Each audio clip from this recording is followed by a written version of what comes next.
Hello students. आज ये vector का लास्ट टॉपिक है। प्रीवियस वीडियो में हम लोगों ने वेक्टर्स के मल्टीप्लिकेशंस में डॉट प्रोडक्ट के बारे में स्टडी की थी, और आज हम लोग इस वीडियो के अंदर मल्टीप्लाइंग वेक्टर्स का जो सेकंड पार्ट है, which is called as the vector product और क्रॉस प्रोडक्ट, आज हम लोग उसको डिस्कस करेंगे यहाँ पर। अगर आपने लास्ट वीडियो नहीं देखी है तो पहले आप लास्ट वीडियो देख लें, ताकि आप डॉट प्रोडक्ट ऑफ वेक्टर को अच्छे तरीके से समझ लें, और उसके बाद ही हम लोग क्रॉस प्रोडक्ट या फिर वेक्टर प्रोडक्ट को समझेंगे। ठीक है। द क्रॉस प्रोडक्ट, जैसा कि नाम लिखा है, या फिर द वेक्टर प्रोडक्ट, तो इसको डिफाइन कैसे करते हैं पहले आप ये देखो। अगर आपके पास दो वेक्टर्स हों, right, if you have two vectors, suppose A and B, let's say A and B are the two vectors, then their vector product, right, a and b are two vector, then their vector product is written as a cross b. So a cross b is called as vector product of a and b. This is called as a vector product of a vector and b vector. This is how we write vector product. It is written as a cross and then b, and it is a new vector. Remember, cross between a vector and b vector, it means you will get a new vector, let's say vector c. This is a new vector. So the vector product of two vectors a and b is a new vector now, is a new vector, right? And the magnitude of this new vector, which is vector c, the magnitude of this new vector, that is vector c, is given as the magnitude of vector a, the magnitude of vector b, and then multiplied by sin of theta. So मैं फिर से repeat कर दूं कि अगर a और b दो vectors हैं, तो a क्रॉस b एक नया वेक्टर बन जाएगा जिसको आप वेक्टर c कहोगे, और इस नए वेक्टर का जो मैग्नीट्यूड होगा वो होगा वेक्टर ए का magnitude A multiplied by vector B का मैग्नीट्यूड बी और multiplied by sine theta. So this is magnitude of this new vector. You can call it magnitude of product. This is magnitude of vector C, और you can say it is the magnitude of A cross B, right. This is magnitude of A cross B. Now what is theta here? What is a and b? तो that is clear कि a जो है वो vector a का magnitude है, b vector b का magnitude है. So theta क्या है यहाँ पर, तो इसको मैं एक डायग्राम के थ्रू समझाता हूँ. सपोज दैट a वेक्टर हमारा राइट साइड पर है फॉर एग्जांपल, और b वेक्टर हमने किसी और डायरेक्शन में ले रखा है. से मान लिया a इस तरफ है और सपोज दैट b वेक्टर हमारा इस तरफ है. So what is theta now? So theta is smaller angle between a and b. यहाँ पे जो आप थीटा देख रहे हो, this angle theta is the smaller angle between A vector and B vector. Now what is smaller angle and larger angle? तो अगर आप इस डायग्राम को देखो, this is the smaller angle between A and B. तो अगर मैं इस डायग्राम को देखूँ तो angle between these two, right, वो एक ये वाला एंगल हो सकता है और एक बाहर वाला एंगल ले सकते हो आप, ऐसे आउटसाइड डायरेक्शन में जा करके. सो मैं क्या बोल रहा हूँ कि आपको ए और बी के बीच में स्मॉलर एंगल चूज़ करना है. यानी कि अगर आप इस वाले एंगल की बात हो रही है, you will always take this angle. The outside angle will be 360 degree minus theta. और ये मैं इसलिए बोल रहा हूँ कि डॉट प्रोडक्ट के टाइम पर आपसे ये कहा गया था कि जब आप ए डॉट बी करते हो और उसमें कोसाइन थीटा लगाते हो, यहाँ पर कोसाइन थीटा, तो आप वहाँ कोसाइन थीटा की जगह अगर आप कोसाइन 360 माइनस थीटा भी लगा दोगे तो भी आपके आंसर में फ़र्क नहीं आएगा. डॉट प्रोडक्ट की वैल्यू सेम आएगी. कि अगर आप ए डॉट बी है, if it is A dot B, then you can select this angle और you can choose other angle. But in case of a cross b, if it is a cross b, then it is compulsory to take smaller angle in the expression of sin theta. You cannot take larger angle here. So remember, you have to consider the minimum angle or smaller angle between A and B when you are calculating A cross B. Right. So this is our magnitude of third vector. Now अब इसमें जो आपका symbol है notation, because इसको आप इसका जो notation है बीच में यहाँ पर एक क्रॉस सिंबल है. Because of this cross notation it is also called as cross product. And why do we call it a vector product?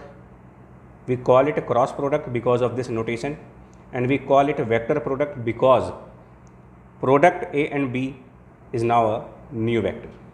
So since you are getting product as a vector quantity, therefore it is the vector product, and a cross symbol is used for this product, so therefore it is also known as the cross product. Now this A B sin theta is just magnitude of your product. If the product is vector C, then A B sin theta is the magnitude of product which is a vector. And if a product is a vector, then its magnitude, the product which is a vector, its magnitude you can get by A B sin theta. But how will you get the direction of vector C? Because if a product is a vector quantity, it must have a magnitude and it must have certain direction also. So magnitude तो हम लोगों ने यहाँ पर फॉर्मूले से define कर दिया है, that magnitude of product will be A B sine theta. So obviously क्योंकि हमारा प्रोडक्ट वेक्टर है तो उसका एक डायरेक्शन भी होना चाहिए, तो वो डायरेक्शन भी एक रूल के थ्रू है. उस डायरेक्शन को फाइंड आउट करने का भी एक स्पेसिफिक रूल है हमारे पास. ठीक है, जैसे हमारा ए वेक्टर है इसकी कोई डायरेक्शन होगी, बी वेक्टर है इसकी कोई डायरेक्शन होगी, तो ऐसे ही इन दोनों के प्रोडक्ट यानी ये जो वेक्टर सी है इसकी भी कोई डायरेक्शन होगी. तो उस डायरेक्शन का रूल कैसे है वो देखो आप. तो हम कैसे निकालेंगे, दैट मीन्स कि जो नेक्स्ट पार्ट है वो ये है कि आप डायरेक्शन कैसे फाइंड करोगे ए क्रॉस बी का. So direction of vector C that is A cross B, ये कैसे निकालें, क्या रूल है इसका. तो इस रूल को जरा आप एग्जाम्पल के थ्रू समझना. इस रूल को मैं एक एग्जाम्पल के थ्रू या कुछ बातों के थ्रू आपको समझाने की कोशिश करूँगा. पहला पॉइंट, फर्स्ट पॉइंट जो आपको हमेशा ध्यान रखना है कि जो वेक्टर सी होगा it is always perpendicular. Vector C is always perpendicular, remember it is always perpendicular to the plane of A and B. It is always perpendicular to the plane of vector A and vector B. Right, this is one rule. Rule number one, that vector C must be perpendicular to the plane of A and B. और यहाँ पर plane word का मतलब ये है वो surface जिस surface के ऊपर आपने वेक्टर ए और वेक्टर बी को ड्रॉ किया है. से for example if I draw the vectors on a table top, suppose I have a table and I draw the vector A and vector be on the top of the table. So let's say vector A is in this direction on the table and vector b is also on the table. So what is plane of A and B? Since A and B they are on top of this table, so that table top will be called as plane of A and B. So this is the meaning of word plane, that table top is plane of A and B. सो जो rule है वो ये कहता है कि जो vector सी है, मतलब कि जब ए क्रॉस बी करोगे तो वो जो आंसर होगा वो इस प्लेन के परपेंडिकुलर होगा. दैट मीन्स कि अगर आप इस फिगर में ए क्रॉस बी निकालने जा रहे हो ना, in this figure if you want A cross B, so वो एक डायरेक्शन होगी और वो डायरेक्शन इस प्लेन यानी कि टेबल टॉप के परपेंडिकुलर होगी. तो अब टेबल टॉप के परपेंडिकुलर कौन सी डायरेक्शन होगी, मतलब कौन सा ऐसा लाइन होगा जो टेबल टॉप के परपेंडिकुलर होगा. अगर आप गेस कर पाओ कि क्या कोई ऐसी लाइन है जो कि टेबल टॉप के परपेंडिकुलर डायरेक्शन में जा रही होगी, तो हाँ है, ऐसी लाइन है. कौन सी लाइन है, तो देखो अगर आप अपने घरों पे देखोगे तो टेबल की जो लेग होती है, ये लेग हमेशा इससे 90 डिग्री बनाती है. सिमिलरली अगर आप यहाँ से एक लाइन ड्रॉ करो ऐसे जो टेबल टॉप को क्रॉस करता हुआ जा रहा हो, टेबल टॉप को क्रॉस करता हुआ जाए, ठीक है। जैसे अगर ये पेपर है आपके सामने, तो अगर मैं इस पेपर पर इस तरीके से स्केच पेन रख दूँ तो ये स्केच पेन इस सरफेस के परपेंडिकुलर हुआ, और ये जो वाइट पेपर आप देख रहे हो ये प्लेन है, ये वाइट पेपर प्लेन है, तो इस प्लेन का परपेंडिकुलर ऐसे होगा। तो वैसे ही हमारे टेबल का परपेंडिकुलर ऐसे होगा, मतलब ये डॉटेड लाइन जो उसकी लेग के पैरेलल होगी। सो जो वेक्टर हो ए क्रॉस बी आएगा ना, ए वेक्टर क्रॉस बी वेक्टर, ठीक है, जिसको आप वेक्टर सी भी कह सकते हो, उसकी जो डायरेक्शन होगी वो इस लाइन पे ही होगी। वेक्टर सी की डायरेक्शन इसी लाइन के ऊपर होगी। बट इस लाइन में होने पर भी दो डायरेक्शंस आ रही हैं, इस लाइन में अपवर्ड होगी या फिर इस लाइन में डाउनवर्ड होगी। ये भी एक क्वेश्चन आता है मेरे मन में कि ए क्रॉस बी इस लाइन के ऊपर होगा, ये बात सही है, बट इस लाइन में उसका डायरेक्शन ऊपर की तरफ होगा या नीचे की तरफ होगा। तो इसके लिए हम सेकंड रूल पे जाते हैं, अपना सेकंड रूल बनाएंगे। और सेकंड रूल क्या है? पहला रूल तो ये है ना, सेकंड रूल क्या है? देखो सेकंड रूल, आप सबसे पहले काम क्या करोगे, आप ए और बी को पुट ए एंड बी, ठीक है ना, put A and B at one place, common tail के साथ, उनका टेल कॉमन कर दो आप, at one place with a common tail. और उसके बाद आप जो अपना राइट हैंड थंब है, ठीक है, अपना राइट हैंड, सो आप अपना राइट हैंड को उस लाइन के अराउंड टर्न करोगे। ये जो लाइन है, आप अपना राइट हैंड को इस तरीके से रखो, ठीक है ना, अपना राइट हैंड को इस लाइन के अराउंड टर्न करेंगे। So R H which stand for right hand, turn around the line. कौन सी लाइन की बात कर रहा हूँ? Turn around the line. कौन सी लाइन? जो perpendicular to, turn around the line, तो कौन सी line? So perpendicular to plane of A and B, जो इस एग्जाम्पल में टेबल टॉप है, टेबल टॉप। तो टेबल टॉप के परपेंडिकुलर जो लाइन है, उस लाइन के अलाउंग अपना राइट हैंड जो है वो हम लोग टर्न करेंगे। और जो मेरा आउट स्ट्रेस्ड थंब होगा, आउट स्ट्रेस्ड थंब, ये मुझे बताएगा डायरेक्शन ऑफ वेक्टर सी के बारे में। डायरेक्शन ऑफ वेक्टर सी, ये मुझे बताएगा कि वेक्टर सी की ये डायरेक्शन होनी चाहिए। ठीक है, तो मैं एक बार जो लिखा है उसको यहाँ पे करके दिखाता हूँ। तो ये ए और बी ऑलरेडी आपके यहीं पर है, वेक्टर ए यहाँ पर है, वेक्टर बी यहाँ पर है, ऑलरेडी इनके कॉमन टेल है ना, पहले से ही कॉमन टेल है। अच्छा, एक और चीज़ बता दें कि जब आप ये टर्निंग करोगे, ठीक है, एक और चीज़ यहाँ पर बड़ी इंपॉर्टेंट है, जब आप ये टर्न करोगे ना, टर्न अराउंड, तो टर्न अराउंड करते समय ये ध्यान रखना पड़ता है कि टर्निंग कुछ इस तरीके से रहे कि जो वेक्टर ए है वो स्वीप करे इनटू बी वेक्टर। स्वीप मतलब झाड़ू लगाना होता है, तो वेक्टर ए से आप एक झाड़ू लगाओगे, स्वीप करोगे जो बी वेक्टर की तरफ जाना चाहिए। तो देखिए, ये टेबल टॉप है, ये इसका परपेंडिकुलर ऊपर की तरफ भी जा सकता है, इसका परपेंडिकुलर नीचे की तरफ भी आ सकता है। तो मैं इसको टेबल टॉप नहीं, मैं इसको पेपर के तरीके से देखता हूँ। जैसे आपके सामने ये पेपर है, तो ए और बी इस वाइट पेज के ऊपर है, ए और बी जो है वो इस वाइट पेपर पे है, तो वाइट पेपर इसके लिए प्लेन है, ठीक है ना।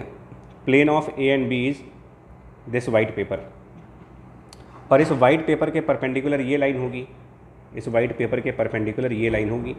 अब ये लाइन ऊपर भी हो सकती है, ये लाइन नीचे भी हो सकती है। तो अब आप ध्यान से सुनना, मैं क्या करने जा रहा हूँ। ये जो लाइन है, मैं अपने राइट हैंड में, जो राइट हैंड है उसमें इस लाइन को पकड़ लूँगा ऐसे। मैं उस लाइन को, जो लाइन है जो ए और बी के परपेंडिकुलर है, ऐसी लाइन जो ए और बी के परपेंडिकुलर है, इस लाइन को आप अपने राइट हैंड में बंद करो और फिर थंब को ओपन कर देना। थंब ओपन रहे, जैसे आप लाइक वाला सिंबल जो होता है, लाइक और डिसलाइक का सिंबल होता है, उस हिसाब से। तो अब आप दो तरीके हैं इस पेन को राइट हैंड में पकड़ने के, दो तरीके हैं। एक तरीका तो ऐसे है जिसमें थंब आपका ऊपर की तरफ होगा, और एक तरीका इसको पकड़ने का ऐसे भी है जिसमें थंब हमारा नीचे की तरफ होगा, राइट। तो इस तरीके से भी कर सकते हो, मतलब अगर आप ऐसे पकड़ो और आप ऐसे इसको बंद करो तो ये पेन आपकी मुट्ठी में आ जाएगा। लेकिन इस केस में आपकी जो फिंगर्स हैं वो ऐसे हैं, तो एक तरीके से जो फिंगर है वो पेपर पे झाड़ू लगाएंगी। झाड़ू ऐसे लगाते हैं, स्वीप ऐसे ही करते हो, तो ऐसे जब चलोगे तो एक तरीके से आप पेपर पे आपकी फिंगर से झाड़ू लगा रही हैं। उस झाड़ू लगाते वक्त आपका थंब जो है वो नीचे की तरफ है। या फिर दूसरी पॉसिबिलिटी ये है कि हमने इसको ऐसे पकड़ा, बट इस केस में अगर आप अपनी फिंगर्स को घुमाओगे तो आपकी फिंगर ऐसे घूमेंगी, तो आपका झाड़ू ऐसे लग रहा है, यानी स्वीप ऐसे कर रहे हो। ठीक है, मतलब दो तरीके हैं। देखो बच्चा, या तो हम इसको रख करके ऐसे करें जैसे घरों में झाड़ू लगाते हैं, तो झाड़ू ऐसे लगा सकते हैं, या फिर झाड़ू ऐसे लगा सकते हैं।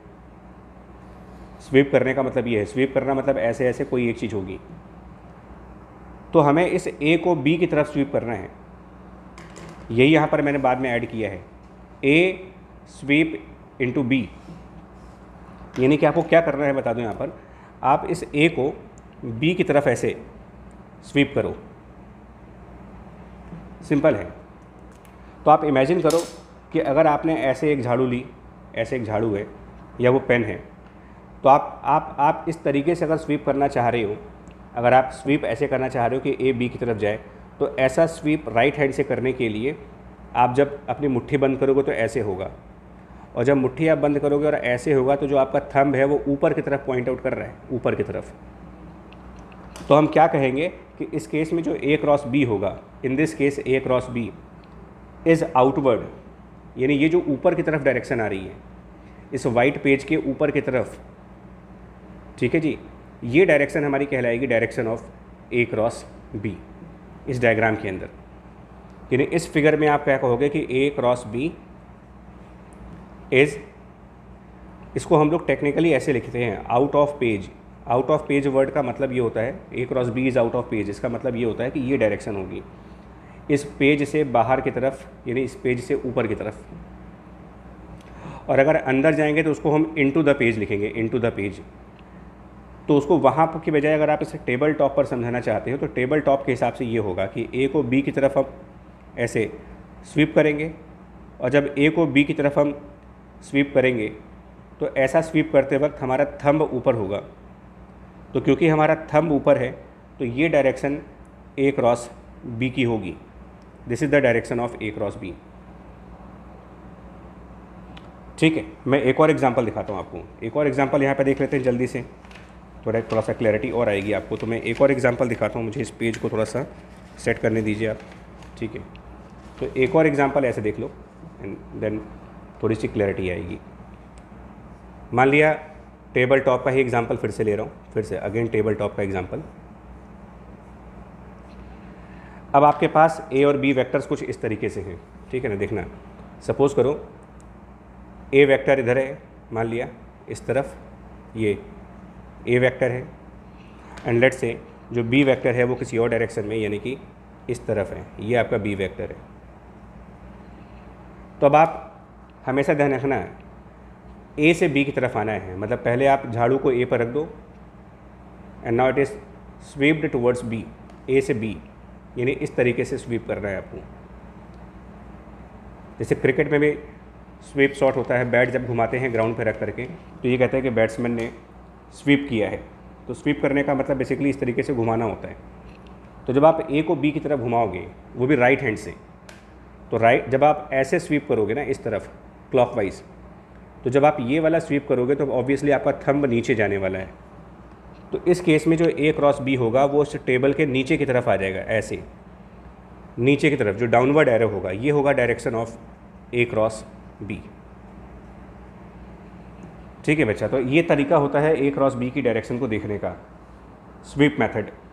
स्वीप मेथड के थ्रू आप पता लगा सकते हो कि ए क्रॉस बी जो है वो किस तरफ आएगा।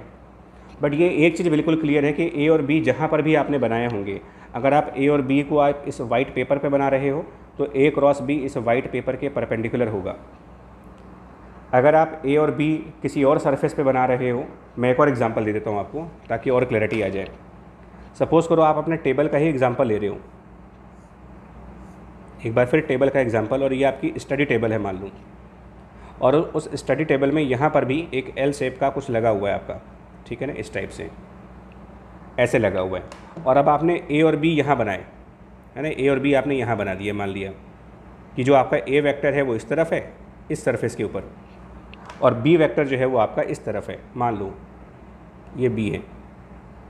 तो अब आप बताओ कि इस केस में जो हमारा ए क्रॉस बी होगा वो किधर होना चाहिए। तो क्योंकि ए क्रॉस बी हमने इस सरफेस पे बना रखे हैं ना, अब सरफेस तो बदल गया, ए क्रॉस बी का सरफेस चेंज कर दिया आपने। तो अगर मैं बात करूं तो ए क्रॉस बी मेरा इस सरफेस के ऊपर है, ये वाली सरफेस पे। तो जहाँ पर भी आपका ए और बी है, ये सरफेस, यही सरफेस आपके लिए कहलाएगी plane of A and B. इसको हम प्लेन वर्ड बोलेंगे, plane of A and B, that is plane of vector A and vector B, right. तो अब आप इस प्लेन का परपेंडिकुलर देखो, इस प्लेन का परपेंडिकुलर चाहिए होगा आपको, परपेंडिकुलर ऑफ दिस प्लेन। और अगर आप इस प्लेन का परपेंडिकुलर चेक करोगे तो यानी एक ऐसी लाइन जो इस सरफेस को पेनिट्रेट करे, तो मेरे ख्याल से वो लाइन कुछ ऐसे जाएगी। ऐसे अगर आप एक लाइन बनाओ तो ये वो लाइन है जो इस सरफेस के परपेंडिकुलर है, ठीक है ना, जो इसको बिल्कुल बीचों से ऐसे क्रॉस करते हुए जाएगी इसको। तो ए क्रॉस भी इसी लाइन पे होगा, ए क्रॉस भी इस लाइन पे होगा। अब उसको फर्दर कंफर्म करने के लिए आप ए को बी की तरफ ले जाओ। तो अगर आप ए को बी की तरफ स्वीप करते हो, ए को बी की तरफ, तो आप सोचो अगर आप इस तरीके से स्वीप कर रहे हो एंटी क्लॉकवाइज, तो जब भी आप एंटी क्लॉकवाइज स्वीप करोगे ऐसे, तो थंब आपका इस तरफ आएगा, यानी कि ये जो डायरेक्शन होगी इस डायरेक्शन में ए क्रॉस बी आएगा, ठीक है। सो इस तरीके से आप चेक कर सकते हो कि what is the direction of A cross B, right. So काफ़ी टाइम दिया है ए क्रॉस बी की डायरेक्शन पर, ये इंपॉर्टेंट है। और बाकी उसके अलावा ए क्रॉस बी का मैग्नीट्यूड पार्ट चेक करने के लिए आप ए बी साइन थीटा लगाओगे, डायरेक्शन पार्ट चेक, और थीटा फिर से रिपीट कर दूँ, स्मॉलर एंगल। और ये मैं फिर यहाँ भी बोल दूँ कि जब आप स्वीप करेंगे तो वो स्वीप हमेशा स्मॉलर एंगल से होना चाहिए। स्वीप करने के लिए आप स्मॉलर एंगल लगाओगे, ऑब्वियस सी बात है, क्योंकि एक स्वीपिंग ऐसे भी हो सकती है कि ए को हम इधर से लेके जाएं बी की तरफ, बट वो बड़ा एंगल बन जाएगा और हमें स्मॉल एंगल चाहिए। तो इस तरीके से ए क्रॉस बी को डिफाइन किया गया है, ए क्रॉस बी की मैग्नीट्यूड निकाली जाती है और ए क्रॉस बी का डायरेक्शन पार्ट भी सॉल्व किया जाता है। ये पूरा तरीका है ए क्रॉस बी को देखने का। कुछ प्रॉपर्टीज़ आपको क्लियर कर दें जो ए क्रॉस बी को लेकर के बनाई गई हैं, वो प्रॉपर्टीज़ क्या हैं एक बार देखिएगा, ठीक है। वो प्रॉपर्टीज़ क्या हैं? पहली प्रॉपर्टी, कम्यूटेटिव लॉ होल्ड नहीं करता, विच मीन्स कि A cross B will not be same as B cross A, ये नहीं हो सकता। और क्यों नहीं होगा? कम्यूटेटिव लॉ क्यों नहीं होल्ड करेगा इसमें? कम्यूटेटिव लॉ होल्ड नहीं कर सकता, रीज़न वाई ये होल्ड क्यों नहीं करेगा, उसका रीज़न है ए क्रॉस बी में ए स्वीप होगा बी की तरफ और बी क्रॉस ए में बी स्वीप होगा ए की तरफ। तो अगर ये ए है मान लेते हैं और ये बी है, सपोज दैट ये ए और बी है, तो जब आप ए को बी की तरफ स्वीप करते हो, मान लो ये रेड वाला ए है, रेड वन ए, तो when A is swept into B ऐसे, तो इस स्वीपिंग में थंब ऊपर होगा। लेकिन जब आप बी को ए की तरफ स्वीप करोगे तो ये स्वीपिंग क्लॉकवाइज होगी, इस केस में थंब नीचे होगा। यानी कि मेरा पॉइंट क्या है कि ए क्रॉस बी और B cross A magnitude wise में फ़र्क नहीं है। अगर आप उसका मॉडुलस चेक करते हो तो मैग्नीट्यूड में ए क्रॉस बी की वैल्यू और मैग्नीट्यूड में बी क्रॉस ए की वैल्यू तो बराबर आएगी। मैग्नीट्यूड वाइज कोई फ़र्क नहीं होगा, फ़र्क सिर्फ ये होगा कि ये दोनों वेक्टर्स की जो डायरेक्शंस होंगी वो अपोजिट होंगी। मतलब अगर मैं इस फिगर में वापस आ जाऊँ तो अगर ए क्रॉस बी नीचे है ना, तो बी क्रॉस ए इसी फिगर में ऊपर दिखा सकते हो आप कि this is B cross A. इसका मतलब कि ए क्रॉस बी और बी क्रॉस ए आपस में जो एंगल बनाएंगे वो 180 डिग्री एंगल होगा। ए क्रॉस बी का और बी क्रॉस ए का एंगल आपस में 180 डिग्री होना चाहिए। A cross B and B cross A are opposite to each other, ठीक है। एंड ऑब्वियसली तीसरी प्रॉपर्टी क्या ले सकते हो कि अगर ए वेक्टर और बी वेक्टर पैरेलल हो गए, तो suppose that A vector is parallel to B vector. तो अगर ऐसा हुआ कि ए और बी पैरेलल हुए, ठीक है, सो स्वीप करने की ज़रूरत नहीं पड़ेगी। या फिर अगर पैरेलल हो गए तो ऑब्वियसली उनके बीच का स्मॉलेस्ट एंगल थीटा 0 डिग्री हो गया। सो जब आप ए क्रॉस बी जिसकी value A B sine theta है, तो साइन थीटा में अगर आप थीटा को 0 डिग्री पुट करते हो तो आपको पता है कि ये वैल्यू 0 आती है। और इसीलिए इस केस में जब ए क्रॉस बी फाइंड आउट किया जाएगा तो आंसर विल बी 0, कि अगर दो वेक्टर्स पैरेलल हैं तो उनका ए क्रॉस बी 0 आएगा। ठीक है, ये से 3 चीज़ें हो गई, ए क्रॉस बी, और ये 3 बेसिक प्रॉपर्टीज़ हो गई इसकी। और यहीं से एक और प्रॉपर्टी मैं होल्ड करने जा रहा हूँ, एक और प्रॉपर्टी कि डिस्ट्रीब्यूटिव लॉ फॉलो करेंगे कि अगर हमारे पास A cross vector B plus vector C लिखा है तो you can follow the distributive law as A cross B and plus A cross C. Distributive law hold कर जाएगा। ठीक है, एसोसिएटिव लॉ लगा सकते हो, आप कुछ भी कर सकते हो, राइट। बट ध्यान रखना ऑर्डर इंपॉर्टेंट है। फर्स्ट एंड सेकंड की जो प्लेस है वो आप इंटरचेंज नहीं करोगे। First will be always in the first place, second at the second place. Because A cross B को फ्लिप कर दिया अगर आपने, ए बी आगे पीछे कर दिए तो उसकी वैल्यू बदल जाएगी। वैल्यू नहीं बदलेगी मतलब उसका डायरेक्शन बदल जाएगा। ठीक है, तो चलिए इसी से एक पॉइंट और आता है, मतलब इस टॉपिक के बाद यहीं से एक क्वेश्चन ये आता है कि अगर हम यूनिट वेक्टर्स में डॉट प्रोडक्ट लगाएं, विच मीन्स अगर हम आई क्रॉस जे करना चाहें और जे क्रॉस के करना चाहें इस तरीके से यूनिट वेक्टर्स के बीच में, तो इनके क्रॉस प्रोडक्ट की वैल्यूज़ क्या होती हैं? आई क्रॉस जे, जे क्रॉस के और के cross I, cross product of unit vectors. So ultimately cross product of unit vector जब आप करोगे ना, तो आई क्रॉस जे जैसे आप कर रहे हो, तो हमारा रिजल्ट क्या बोलता है? एक बार वापस आओ, it should be A B sine theta. तो अगर ये ए बी साइन थीटा है और ए और बी की जगह आपने आई और जे ले रखे, ए की जगह पर आई, बी की जगह जे, और दोनों की वैल्यू 1 है, तो इट इज़ 1 × 1 और साइन थीटा। तो अगर आप रिकॉल करो तो आई कैप और जे कैप का जो इंडिकेटर है, एक एक्स एक्सिस को इंडिकेट करता है और एक वाई एक्सिस को इंडिकेट कर रहा है। तो इसकी भी वैल्यू 1 हो गई, इसकी भी वैल्यू 1 हो गई, और साइन थीटा में थीटा भी 90 डिग्री हो गया, तो ये पूरी वैल्यू 1 आएगी। और अगर ये पूरी वैल्यू 1 आएगी, इसका मतलब ये अपने आप में एक यूनिट वेक्टर होगा। और जो रूल्स हैं वो क्या कहते हैं आपसे कि जो ए क्रॉस बी है वो हमेशा उस प्लेन के परपेंडिकुलर होना चाहिए जिस प्लेन में ए और बी है। तो आई और जे हमारे कौन से प्लेन में होंगे? आई और जे हमारे कौन सी प्लेन में होंगे? तो ये एक्स एक्सिस हो गया और ये वाई एक्सिस हो गया। तो फिर आई क्रॉस जे जो होना चाहिए वो एक ऐसी लाइन होगी, ये एक ऐसा लाइन होगा जो लाइन एक्स एक्सिस के भी परपेंडिकुलर हो और वाई एक्सिस के भी परपेंडिकुलर हो। और कोऑर्डिनेट एक्सिस में एक्स एक्सिस और वाई एक्सिस दोनों के कॉमन परपेंडिकुलर जो लाइन होती है उसको आप जेड एक्सिस नाम दे देते हो, और वहाँ पर यूनिट वेक्टर के कैप लिखते हो। So I cross J will be written as K. J cross K लिखना है अगर आपको, तो now a line which is perpendicular to Y axis and the line which is perpendicular to Z axis. तो Y axis और Z axis का common perpendicular वो X axis हो जाएगा, so it should be I cap. K cross I, Z axis और X axis, common perpendicular Y axis, so it should be J cap. और क्योंकि order important है बच्चा, तो ऑर्डर अगर इंपॉर्टेंट है तो अगर आप यहाँ रिवर्स कर दो जे क्रॉस आई,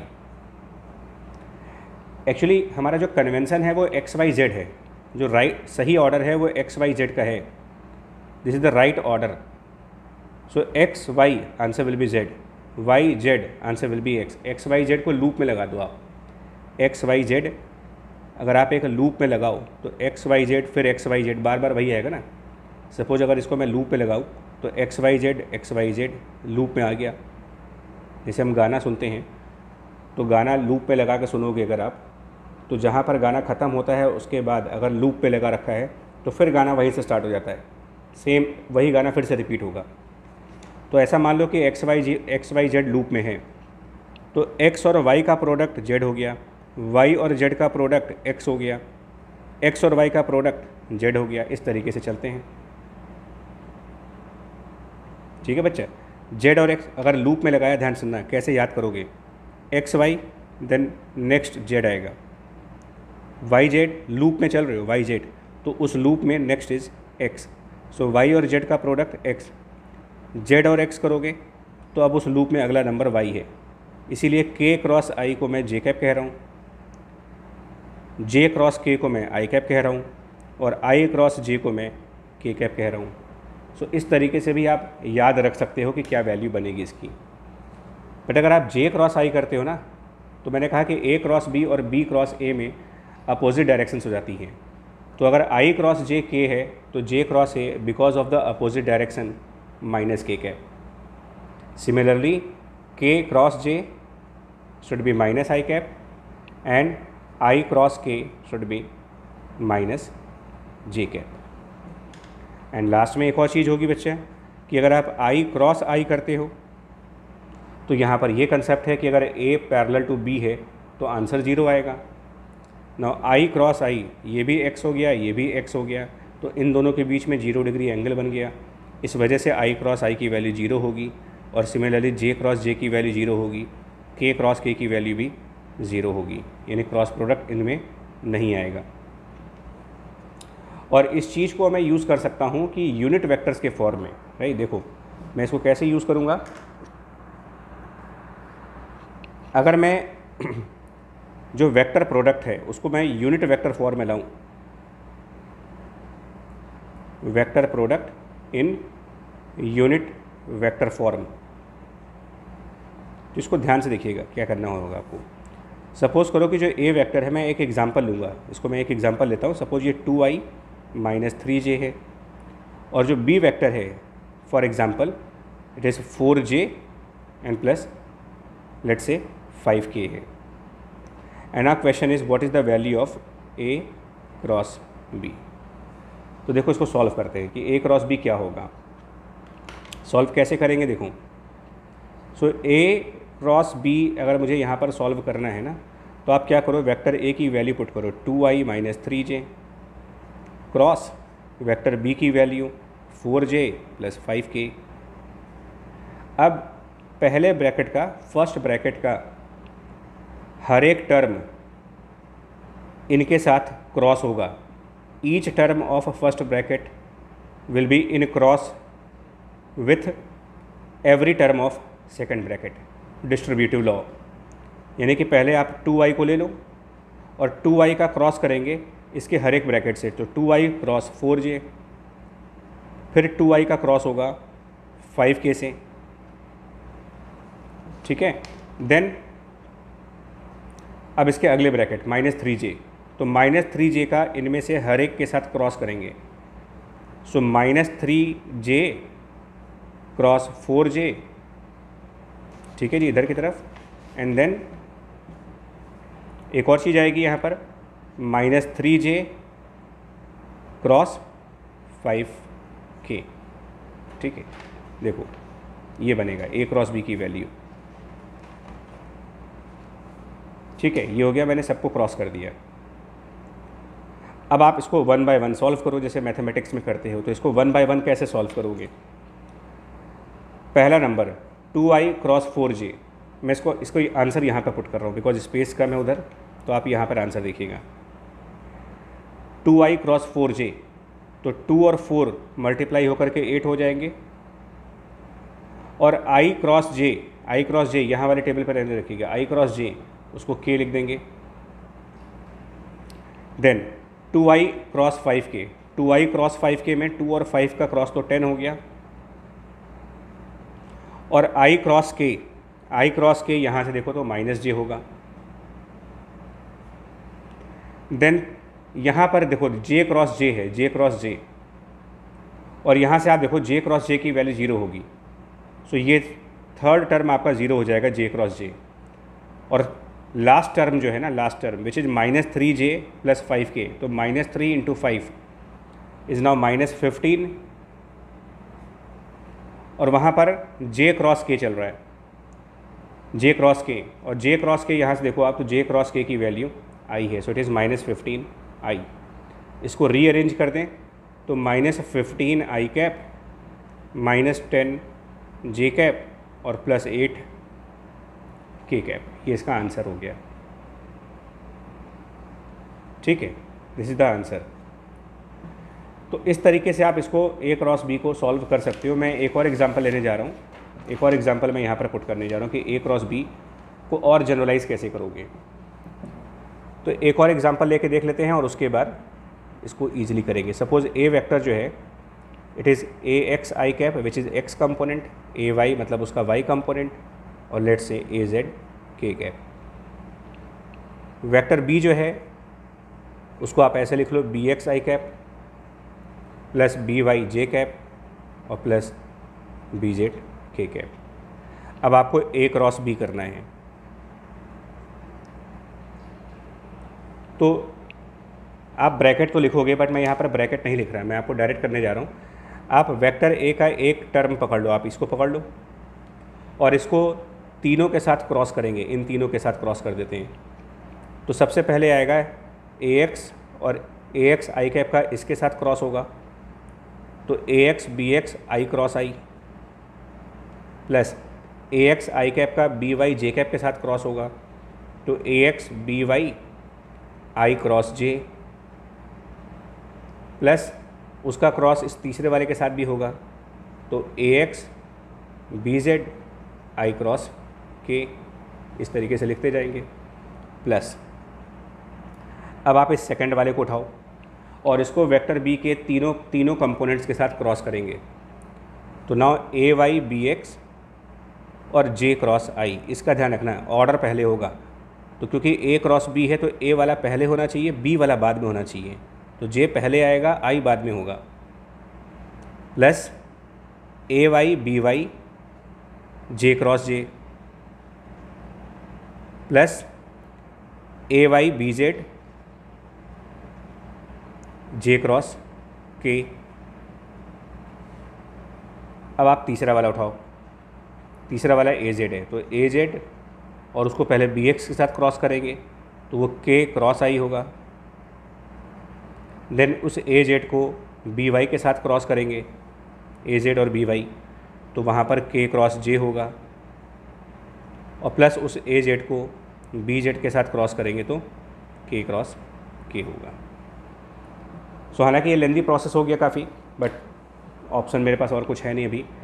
अब आप क्या करोगे, ध्यान देना, पिछले वाले डन करना, जहाँ जहाँ आई क्रॉस आई है या फिर जहाँ जहाँ जे क्रॉस जे है या जहाँ पर के क्रॉस के है, अभी पीछे हम लोगों ने देखा था कि इसकी वैल्यू 0 होती है, और बाकी वैल्यू जैसे कि आई क्रॉस जे है, तो मैंने कहा लूप लगा लो, आप लूप यहाँ लिख लो ताकि आंसर गड़बड़ ना हो। तो आप एक लूप लगाओ एक्स वाई जेड, फिर लूप में आ जाओ, है ना, फिर से लूप में आके एक्स वाई जेड।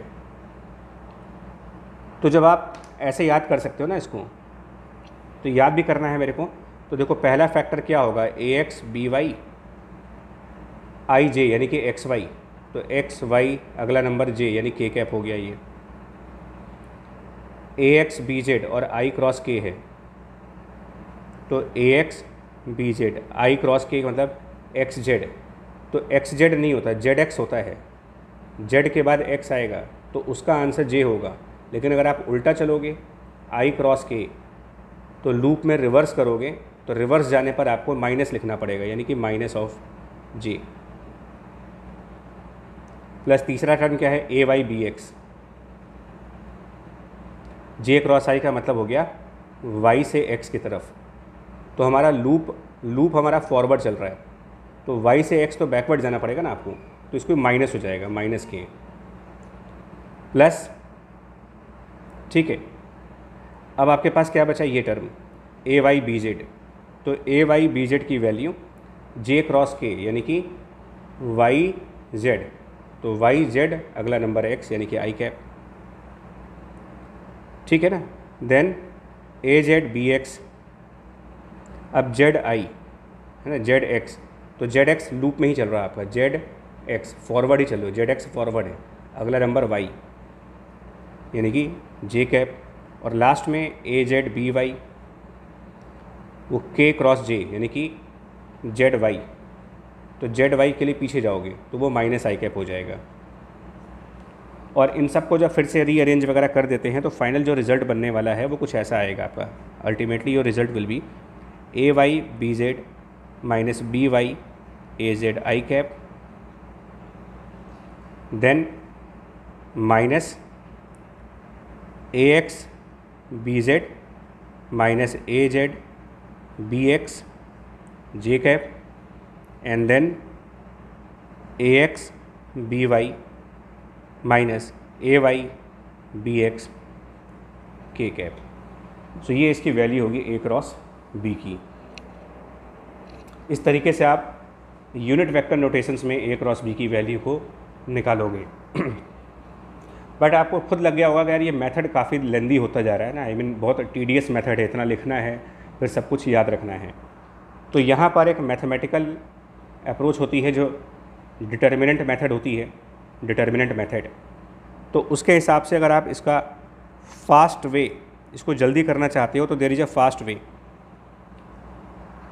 हालांकि जो फास्ट वे है वो मैथमेटिक्स में इसकी सही अप्रोच जो होगी, राइट अप्रोच, वो डिटर्मिनेंट मेथड चैप्टर है, डिटर्मिनेंट मैथमेटिक्स में।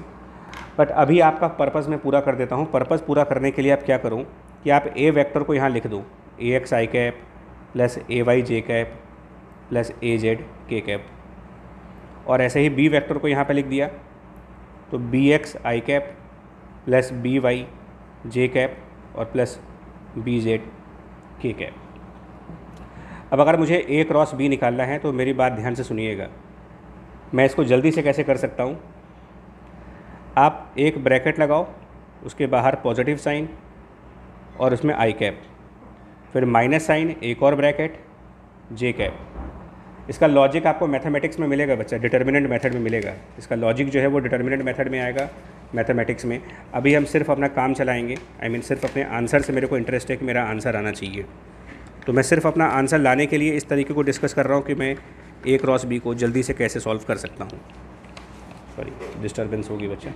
तो पहला ब्रैकेट पॉजिटिव के साथ, दूसरा ब्रैकेट माइनस के साथ, और तीसरा ब्रैकेट फिर प्लस के साथ, उसके बाहर के कैप। तो ये 3 ब्रैकेट्स बनेंगे, प्लस माइनस प्लस आई जे के। अब फर्स्ट ब्रैकेट के अंदर देखो, फर्स्ट ब्रैकेट के अंदर क्या वैल्यू आएगी वो देख लेते हैं। Value inside first bracket. तो जब आप आई कैप का ब्रैकेट फिल करोगे ना, आई कैप का ब्रैकेट अगर आपको फिल करना है तो आप आई कैप वाले नंबर्स को हाइड कर दो।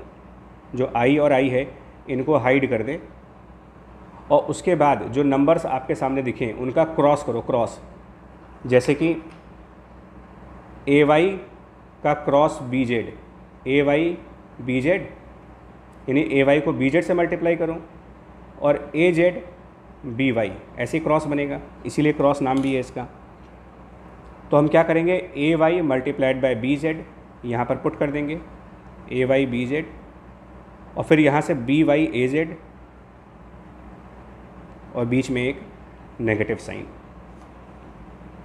अब जब सेकंड ब्रैकेट फिल करना होगा तो एक बार और देख लेते हैं। सेकंड ब्रैकेट को फिल करते समय आप ये जे कैप को हाइड कर दो, जे कैप के साथ कुछ नहीं होना चाहिए। उसको हाइड करने के बाद क्या करोगे, ए X B Z minus A Z B x. अब जब तीसरा ब्रैकेट फिल करेंगे तो इसको हाइड कर देते हैं। Now A X B Y minus A Y B x. ठीक है, ये इस तरीके से। तो ये थोड़ा सा फास्टर वे होता है, एक न्यूमेरिकल वैल्यू के साथ इसको कंप्लीट कर देते हैं। और इसी चीज़ को जो भी समझाया है इसको न्यूमेरिकल वैल्यूज़ में एक बार लेके देखोगे आप तो थोड़ी सी बेटर फीलिंग आएगी। तो देखिए, न्यूमेरिकल वैल्यू ले अगर मान लो तो लेट से एग्जांपल में ए vector 2i plus 4j plus 7k, और vector B 3i plus suppose that 5j and plus 2k। तो अब अगर आपको ए क्रॉस बी करना है तो देखिए, सबसे पहले पॉजिटिव ब्रैकेट बाहर I cap, then negative bracket J cap, and then positive bracket K cap.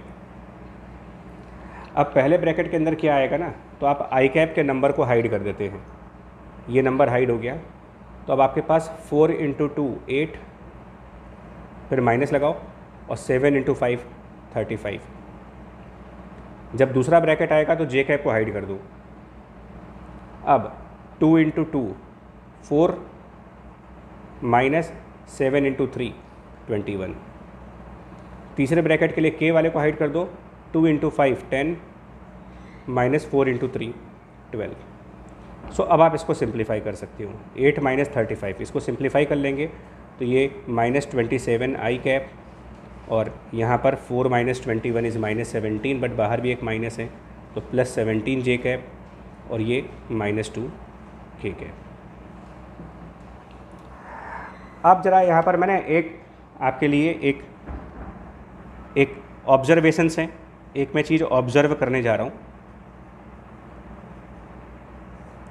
और वो ऑब्जर्वेशन में आपके लिए क्या करने जा रहा हूँ कि अब अगर मुझे ये कहा जाए कि जो A क्रॉस B है, सपोज दैट जो वैल्यू आई है, डॉट A कैप क्या होगा, what is the value of A cross B dot A cap, A cross B dot A cap की वैल्यू क्या होगी।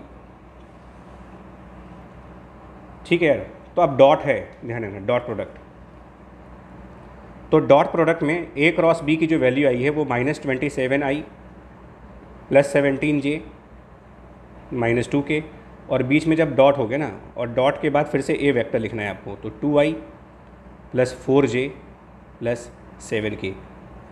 ज़रा रिकॉल करो आप प्रीवियस लेक्चर से, प्रीवियस वीडियो में, कि डॉट प्रोडक्ट के टाइम पर क्या करते हो, सिमिलर कंपोनेंट्स के जो नंबर्स होते हैं वो आपस में मल्टीप्लाई होते हैं, यानी कि अगर ये आई कैप और ये आई कैप है तो इनके नंबर्स -27 और 2 मल्टीप्लाई होकर के -54, इसका जे कैप का नंबर और इसका जे कैप का नंबर यानी 17 और 4 मल्टीप्लाई कर देंगे तो 68, और के को मल्टीप्लाई कर देंगे तो -2 और 7 -14। और अगर मैं ये चेक करूं तो ये वैल्यू 0 आ रही है। और याद करिए कि डॉट प्रोडक्ट कब 0 आता है, डॉट प्रोडक्ट 0 आने के लिए कंडीशंस हैं। कहीं पर भी डॉट प्रोडक्ट 0 आ जाता है तो इसका सिर्फ एक मतलब है कि जो A क्रॉस B है और जिसके साथ उसका डॉट है यानी कि A, तो अगर इनका बीच में डॉट लगा करके 0 आ रहा है तो इसका मतलब ये आपस में परपेंडिकुलर होंगे, A क्रॉस B और A वेक्टर परपेंडिकुलर होंगे। और ये मैंने स्टार्टिंग में भी कहा था, direction of A cross B बताते वक्त भी यही बात कही गई थी कि A cross B vector A के परपेंडिकुलर होगा। और अब आप सिमिलरली यहाँ पर अगर B वेक्टर पुट करोगे ना तो आप ये चेक कर सकते हो कि A cross B dot B, आप इसी तरीके से उसको भी चेक करना और ये भी 0 आएगा, एंड दैट मीन्स कि जो A क्रॉस B है वो वेक्टर B के भी परपेंडिकुलर होगा। इनफैक्ट इसी से हमने स्टार्ट ही किया था कि direction of A cross B आप कैसे देखोगे, it is perpendicular to B also. और ये सिर्फ इसी के परपेंडिकुलर नहीं होगा बच्चा, अगर आप देखो ना, जब हमने वेक्टर्स को ऐड करना सीखा था, वेक्टर को जब आपने ऐड करना सीखा था तो मैं एक बार फिर वो टेबल टॉप की डायग्राम पे आऊँगा, मैं एक बार फिर उसे टेबल टॉप वाली डायग्राम पे आना चाह रहा हूँ। देखिएगा ये टेबल टॉप डायग्राम जो है, सपोज वेक्टर A इस तरफ है ना, ये A वेक्टर है, अब ये लॉजिकल पार्ट पे आ रहे हो, और वेक्टर B आपका इस तरफ है, तो A क्रॉस B किधर हुआ, A क्रॉस B किधर होगा ना, तो A क्रॉस B के लिए A को B की तरफ स्वीप करोगे आप, तो ये A है, मैं ज़रा पेंसिल रख के दिखा दूँ, ये A है, A को जब B की तरफ ऐसे स्वीप करेंगे ना, इसको घुमाएंगे B की तरफ, तो आपका राइट हैंड का थंब ऊपर जाएगा। इसका मतलब ये हुआ कि इस फिगर में ये जो लाइन ऊपर की तरफ जाएगी, ये लाइन A क्रॉस B को डिफाइन करेगी, जो लाइन ऊपर जाएगी, और ये लाइन B वेक्टर से भी 90 डिग्री एंगल बनाएगी और ये लाइन A वेक्टर से भी 90 डिग्री एंगल बनाएगी। यही मैंने पीछे प्रूफ किया है। जबकि अगर आप लॉ ऑफ पैरेललोग्राम याद करो, लॉ ऑफ पैरेललोग्राम, और A और B का रिजल्टेंट फाइंड करूँ अगर मैं as per the law of parallelogram, तो resultant of A and B वो कुछ इधर आएगा और वो उसी टेबल टॉप के ऊपर होगा। A cross B will be on the table top. इसके साथ भी ये एंगल 90 होगा। ये आप थोड़ा सा पेन अगर अपने आप यूज़ करेंगे ना तो आपको क्लियरली ये दिख जाएगा कि ये सारे एंगल्स 90 हैं। सो ये आपके लिए हो गया कि A क्रॉस B परपेंडिकुलर है A वेक्टर के, परपेंडिकुलर है B वेक्टर के, परपेंडिकुलर है इन दोनों के किसी भी कम्बिनेशन के, which means A plus B के। ये परपेंडिकुलर होगा इनके किसी भी कम्बिनेशन या सब्ट्रैक्शन के, यानी कि A माइनस B के, हर तरीके से परपेंडिकुलर होगा।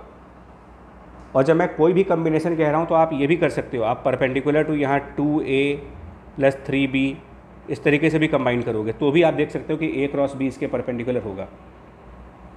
और मैं ये वेरीफाई कर देता हूँ। देखो मैं इस लास्ट रिजल्ट को वेरीफाई करूँगा। यहाँ पर आपके ए और बी हैं, तो 2a और 2b जल्दी से वेरीफाई कर लेते हैं कि 2a + 2b क्या आएगा। तो 2 टाइम्स ऑफ a और 2 टाइम्स ऑफ b, एक बार देखो क्या आएगा। तो a क्रॉस b तो मुझे पता है, एक बार वेरीफाई करके दिखा देता हूँ आपको कि a क्रॉस b हम लोगों ने यहाँ पे निकाला हुआ था कि a क्रॉस b की वैल्यू ये थी।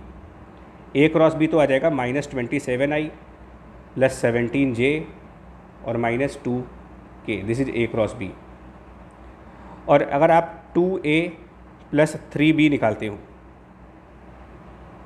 तो इसका मतलब यहाँ पर 2 मल्टीप्लाई करोगे, यहाँ पर 3 मल्टीप्लाई करके और फिर ऐड करोगे। तो जब इसमें 2 मल्टीप्लाई होगा, यहाँ पर सब जगह 2 मल्टीप्लाई हो जाएगा, यहाँ सब जगह 3 मल्टीप्लाई हो जाएगा, और फिर इनको जब ऐड करोगे तो ये आएगा 13i कैप, ठीक है, और 23j कैप और 3 + 6 20k कैप। इसको आप करके देखिएगा, यहाँ पर 2 मल्टीप्लाई करना है या 3 मल्टीप्लाई करना है। अब आप इन दोनों का डायरेक्ट डॉट लो कि a cross b dot 2a + 3b करके देखें क्या आता है। तो अब मैं डायरेक्ट करना चाहूँगा, इसका एक ही रूल है, -27 और 13 मल्टीप्लाई कर दो तो -27 × 13 + 17 × 23 प्लस -2 × 20। देखते हैं क्या वैल्यू आएगी।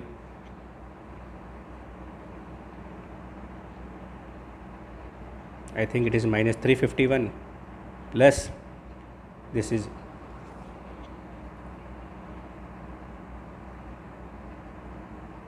+391 and -40. So answer is 0. And value of dot product 0 confirms that yes, a cross b and 2a + 2b, they are perpendicular. So this is what I wanted to communicate, that a cross b is perpendicular to a, perpendicular to b, a + b, a - b, और any other addition और subtraction combination, उन सब के perpendicular आएगा a cross b.